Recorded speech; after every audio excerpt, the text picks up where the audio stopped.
ngikuthinga ezandleni up until mephuma la simbuyisele emuva asazi ohlala ngokucasha uzokwendini. Dadewethu Thandeka Cebekhula sibingelele emsakazweni Ukhozi FM sithi nje ezweni sakhile sawubona dadewethu. Ngiyabingelela igama lami nginguThembeka kwaCebekhulu eMsinge Phomoroyi. Awusitshele kancane mhlambe ngegameko ezaholela ekutheleni namhlanje uzobe la e-studio njoba udaba lakho usigqemezathi umelithinda ngalokho esikunikezwayo ithuleleni organization kwavela ukuthi khona isikhathi wakwadutshulwa ngaso. Yebo. Kuthe ngonyaka ophelile 2023 it was 29 April ngadutshulwa ubaba wengane yami. So ubaba wengane yami kwangena lutho esasilibanga naye. Kwakuumuntu owayezongivakashela kungama holiday. Wangibuza ukuthi ngikuphi ngamtshela ukuthi hayi ngikhona. Waswathi no uzonyuka ngoba naye uhlala khona nje around KZN. Wathi uzonyuka okay akangafika ngaleso sikhathi leso kwaze kwashaya isikhathi sa late ntambama. Uthe mangabe sekulate ngamfonela mina ngambuza ukuthi ukephi ngoba sekulate. Wase wathi uku N3 ngaleso sikhathi leso waswathi hayi ungamangali maka ezi ngizofona ngifona ongayijwayele nangempela wafona ngenamba engingayazi wangitshena ukuthi hayi sengikwenye indawo enamahamsi kodwa ngafike endaweni ebhale wifi so ngiyazazi lezo ndawo ngoba indawo ngalapha engihlala ngakhona ngithi naye kulungile sewuseduzane.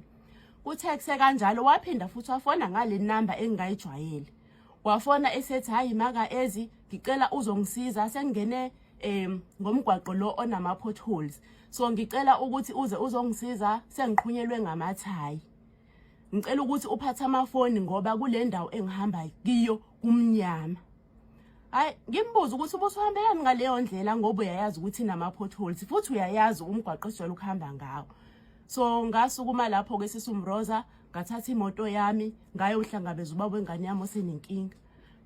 Ngithe nje ngisaphuma wangifonela wangibuza ukuthi ngangabe maka ezi kuyaphumeka yini ngathi sengiphumile kodwa ngihamba kancane ngoba kumnyama futhi kunama potholes.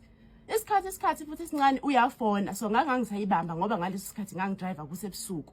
Ngithe mangifika kwenye indawo ekhanyayo ngafike ngapaka imoto ngamfonela mina ku cellphone yakhe original contact details wakhe ngifaka ku voicemail. Kuthe kanjalo wafona futhi back ngambuza mina ngathi ukuphi na sengithe ukuhamba angikuboni. Wathi yena hayi woza maka ezi ama light emoto akho ngiyawabona ngabona ukuthi akushuthi ula phambili kancane. Ngabe sengiqhubeka ngithe mangiqhubeka ngafika endaweni enesleep hill nganyuka mangiqonda nangu sengiyambona so ngihamba kancane ngikhayise ngobright ngenzela uconfirm ukuthi ngibone ukuthi lo muntu engiya kuye ngangabe uyena nomuntu engizoma kuye lo yayana. So mangiza hayi angisasabi sengiyambona nangu baba wengane yami umi phambi kwemoto yakhe nje ukuthi vele mangiqhamuka ngimbone so angisasabi ke ngoba nangu baba wengane yami.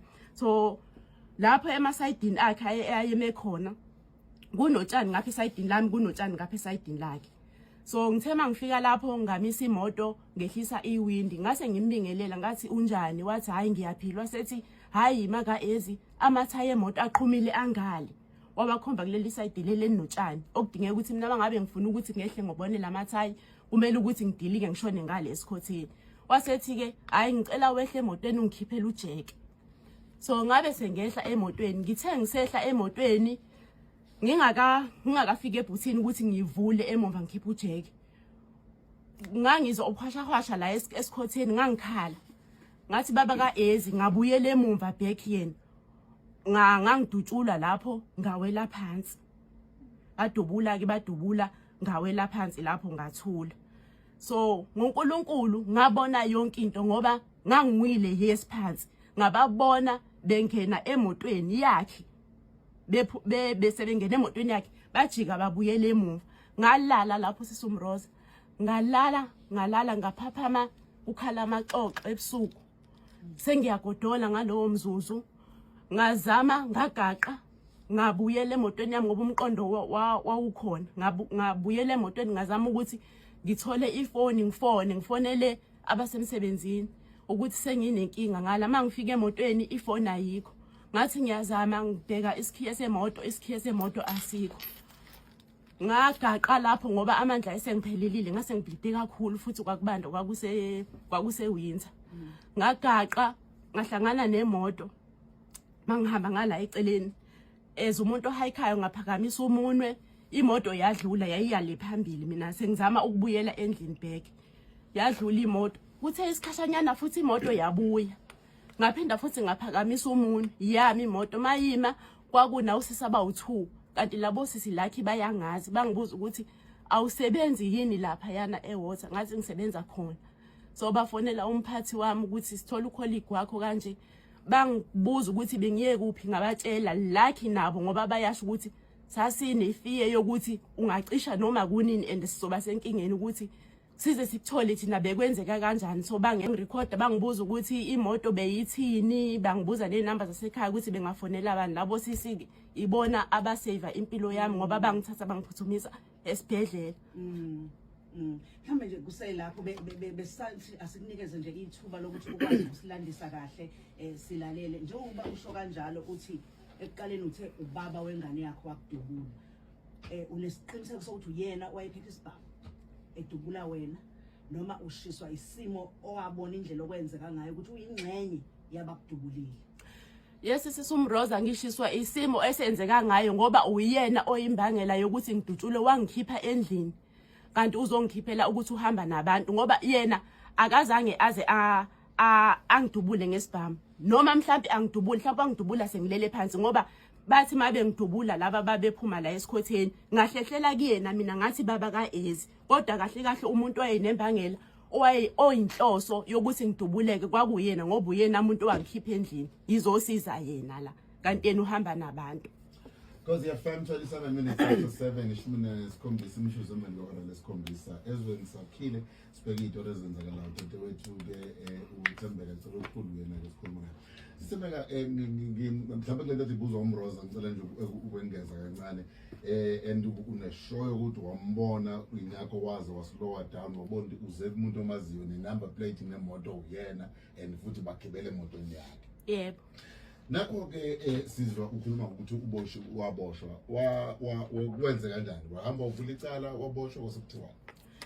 Yebo ngoba ngangingasakwazi ukukhuluma into eyasiza kwaba ivoice note le osisa bangenza yona yes bakwazi ukuthi bangivulele icase so icase bayitransfer from Free State bathi ngoba ngilimalele eBergville bazoyibusela back eBergville. So waboshwa ke ngezwe kuthiwa uboshiwe la ngitshela iphoyisa ukuthi limlandile. Mangabe eboshiwe kanjalo kuthe nje isikhathi ngezwe kuthiwa usephumile uphume ngebail. Yebo. And then awazi ukuthi uphuma isikhathi esingakanani noma icala seliphelile njengalokhu kuthiwa ngaphandle manje? Njengamanje bangitshela ukuthi icase uyayihamba kodwa inkinga akuna communication phakathi kwami. Ukuthi phela mayihamba icase uyazi nawe. Hayi mina ngazi ngoba akangitsheli lutho umphathi wecala lami noma ngithi ngizama ukucommunicate naye ngimbuza ukuthi kwenzakalani icala how far communicate nami ngize mina nginikele ngempilo yami ngiphume ngoba kahle akusamele ukuthi ngibe uvanzi ngaphandle ngiphume ngihambe ngiye enkantolo ngiyozama ukubuza ngingamtholi wes enkantolo. Uceleni ukukhuluma naye. Ukhuluma naye ngoba bomntana. Salokhu ngagcina ukukhuluma naye ngesikhathi engifonela. Yebo. Ngifuna ukubhekana nokuthi isiphi isizathu mhlawumbe nawo wendlela obona ngayo ukuthi lo muntu sesithandane naye isikhathi esingaka sinomntwana bengaze kube uyena osolakala kangaka odabeni lokungibulala. Yebo. So isizathu kahle angisazi kodwa nginakho ukusola. Yebo nginakho ukusola njengamanje seziningi kakhulu igigaba esizwayo nasemthakazweni nakuphi size kuthiwa umuntu ubulale umuntu ngoba yena bekamkhavile. So yizona izinto engiyisolayo lezo kodwa kahle angaze ngaze ngamnikeza iID number yami. Engakwenza lokho behind ngoba into akayenzile engenza ukuthi ngize ngisole iID number yami unayo. Nini ucele isitifiketi somntwana wangichazela futhi wathi uyomfaka kuma nomination of beneficiary okuyinto enhle le. So njengamanje ama certificate abantwana abane ID kamama engayisebenzisa iID number yami kulezo zinto lezo mhlambe enze izinto zakhe. Okay, mhlambe mlalelo Khoze FM usalalele nje njengoba umthiyesa aqhubeka nawo umbuzo ongaba khona. Ngabe nawe usuke wazithola yini usebungozini obufanayo lapho wathunyelwa mhlambe khona abantu ukuthi abantu abakubulale wawusuyaphunyuka. Uma waphunyuka kanjani? Siyacela usithumelele ivoice note ku 071 613 6667 071 613 6667. Isazoqhubeka. Yebo, into engifisa ukuyibona yenzeka ngalolu daba, ngiyacela ngiyazi ukuthi Ukhozi FM lulalelwa inkulungwane zabalaleli. Ngisho abaphathi nekhulumandla zamaphoyisa, abaphathi basemaphoyiseni. Ngiyacela ukuthi bangenelele kulolu daba lami ngoba kahle kahle impilo yami ayiphephile. Selokhu kusekhona mina ngoba ufakazi kule case yimina. Ukuze le case iphele kumele ukuthi kuqedelwe mina. So manje njengoba ingaqhubeki kushuthi kumele ukuthi umuntu ofayo kule case kuze kufe mina kule case ngoba manje mangithi ngiyabheka umuntu okuyena esafe nokuyena ebhekelelwayo yilo owumbulali. Mina njengomuntu ongabulawa angathi akubhekelelelwa ngakumina ngendlela